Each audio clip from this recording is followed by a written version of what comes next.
Matthew chapter 26.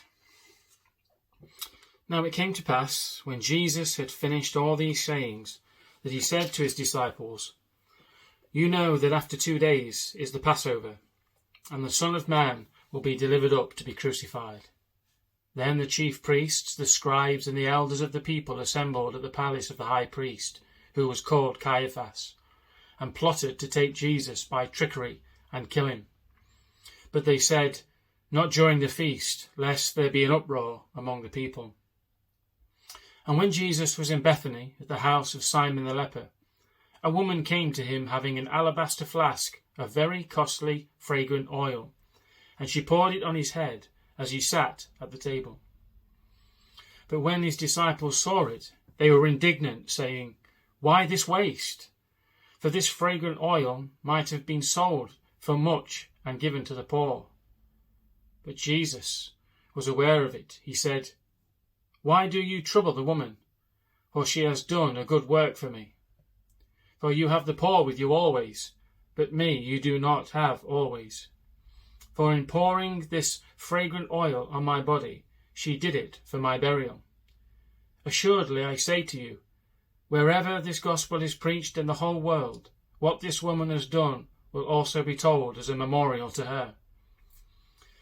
Then one of the 12, called Judas Iscariot, went to the chief priests and said, What are you willing to give me if I deliver him to you?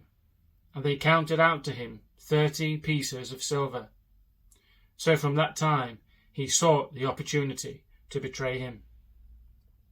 Now on the first day of the feast of the unleavened bread, the disciples came to Jesus, saying to him, Where do you want us to prepare for you to eat the Passover? And he said, Go into the city to a certain man, and say to him, Teacher says, My time is at hand. I will keep the Passover at your house with my disciples. So the disciples did as Jesus had directed them, and they prepared the Passover. When evening had come, he sat down with the 12. Now as they were eating, he said, Assuredly I say to you, one of you will betray me. And they were exceedingly sorrowful, and each of them began to say to him, Lord, is it I? He answered and said, He who dipped his hand with me in the dish will betray me. The Son of Man indeed goes just as it is written of him, but woe to that man by whom the Son of Man is betrayed. It would have been good for that man if he had not been born. Then Judas, who was betraying him, answered and said, Rabbi, is it I? He said to him, You have said it. And as they were eating, Jesus took bread, blessed and broke it, and gave it to the disciples and said, Take, eat, this is my body.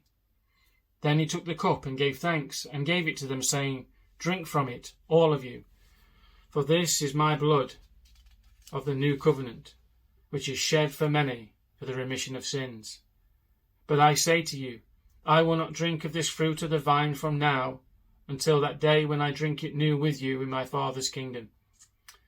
And when they had sung a hymn, they went out to the Mount of Olives. Then Jesus said to them, All of you will be made to stumble because of me this night, for it is written, I will strike the shepherd, and the sheep of the flock will be scattered. But after I have been raised, I will go before you to Galilee. Peter answered and said to him, Even if all are made to stumble because of you, I will never be made to stumble. Jesus said to him, Assuredly I say to you that this night before the rooster crows, you will deny me 3 times. Peter said to him, Even if I have to die with you, I will not deny you. And so said all the disciples. Then Jesus came with them to a place called Gethsemane, and said to the disciples, Sit here while I go and pray over there.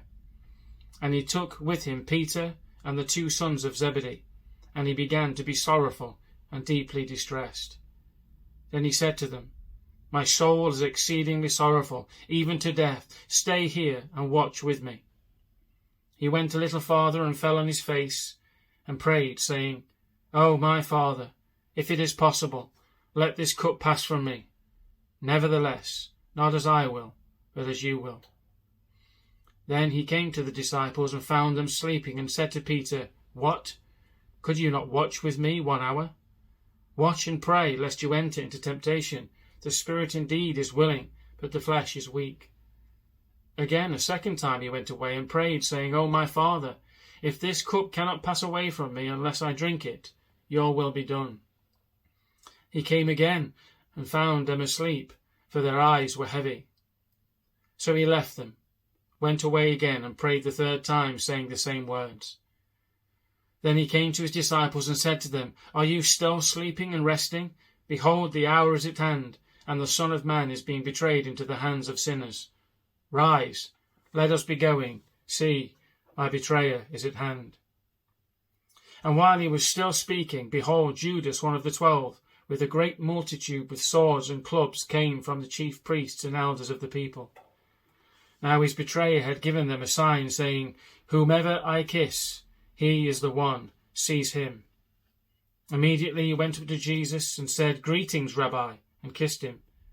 But Jesus said to him, "Friend, why have you come?" Then they came and laid hands on Jesus and took him. And suddenly one of those who were with Jesus stretched out his hand and drew his sword and struck the servant of the high priest and cut off his ear. But Jesus said to him, "Put your sword in its place, for all who take the sword will perish by the sword. Or do you think that I cannot now pray to my Father, and he will provide me with more than 12 legions of angels? How then could the Scriptures be fulfilled, that it must happen thus?" In that hour Jesus said to the multitudes, "Have you come out as against a robber with swords and clubs to take me? I sat with you daily, teaching in the temple, and you did not seize me. But all this was done that the Scriptures of the prophets might be fulfilled." Then all the disciples forsook him and fled.